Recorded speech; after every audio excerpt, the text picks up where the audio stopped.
இப்போ பெங்களூர் ஜெய்நகர் 4th பிளாக்ல இருக்க யுனைடெட் ஹாஸ்பிட்டல் கிட்ட நிற்கிறாங்க. இங்கே வந்து 5000 வர்த்தான ஹார்ட்டுக்கான ஸ்கேனை வந்து ஜஸ்ட் 499 எடுக்கிறாங்க. இந்த ஸ்கேனை பார்த்தீங்கன்னா நீங்கள் வந்து ஹார்ட்ல இருக்கிற பிளாக்ஸ் எல்லாமே கண்டுபிடிக்கலாம். ஆன்ஜியோகிராம் இல்லாமல் நமக்குள்ள இருக்க பிளாக்ஸை கண்டுபிடிக்கிறது மிகப்பெரிய ஒரு விஷயம். அப்படி ஒரு ஸ்கேனை வந்து இவங்க எடுக்கிறாங்க ஜஸ்ட் 499க்கு. இதில் கால்சியம் பிளாக்ஸ் இருந்தாலும் கண்டுபிடிச்சிடலாம், எந்த பிளாக்ஸ் இருந்தாலும் கண்டுபிடிச்சிடலாம் அர்லியா ஆன்ஜியோகிராம் இல்லாமல். இது வந்து 35 வயசுக்கு மேலே இருக்கவங்க யார் வேணாலும் வந்து பயன்படுத்திக்கலாம். அதுக்கு கீழே இருக்கவங்களுக்கு அவங்க ஹார்ட் ஹெல்த் மேலே டவுட் இருந்தால் டாக்டரோட பிரிஸ்கிரிப்ஷனோட வந்தீங்கன்னா அந்த ஸ்கேன் எடுக்கிறாங்க. ஏன்னா வந்து ரேடியோ ஆக்டிவேஷன்ஸ் இருக்கிறதுனால அந்த 35 இயர்ஸ் கீழே இருக்கவங்களுக்கு டாக்டரோட பிரிஸ்கிரிப்ஷன்ஸ் வேணும். இது வந்து கண்டிப்பாக ஒவ்வொருத்தரும் பயன்படுத்திக்க வேண்டும்.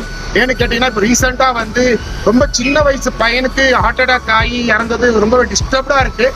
அதனால இந்த பதிவை வந்து விரைவாக போட்டிருக்கேன். இந்த ஸ்கீம் வந்து இன்னும் 1 மாசத்துக்கு இருக்கும். இந்த ஸ்கேன்ல வந்து இசிஜி எடுக்கிறாங்க, ஈகோவும் எடுக்கிறாங்க.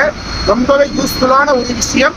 இதை வந்து அதிகமான ஆளுங்களுக்கு பகிருங்கள், ஷேர் பண்ணுங்க, ரீபோஸ்ட் பண்ணுங்க, நிறைய பேருக்கு ரீச் ஆகட்டும். ஜஸ்ட் 499ல நம்மளோட ஹார்ட் ஹெல்த்தை செக் பண்ணிக்கலாம் வித்தவுட் ஆன்ஜியோகிராம். ரொம்ப அற்புதமான ஒரு விஷயத்தை கொண்டாந்துருக்காங்க யுனைடெட் ஹாஸ்பிட்டல் பெங்களூர் ஜெய்நகர்ல. கண்டிப்பா பயன்படுத்திக்கங்க. நான் பண்ணிக்க போறேன். நன்றி, வணக்கம்.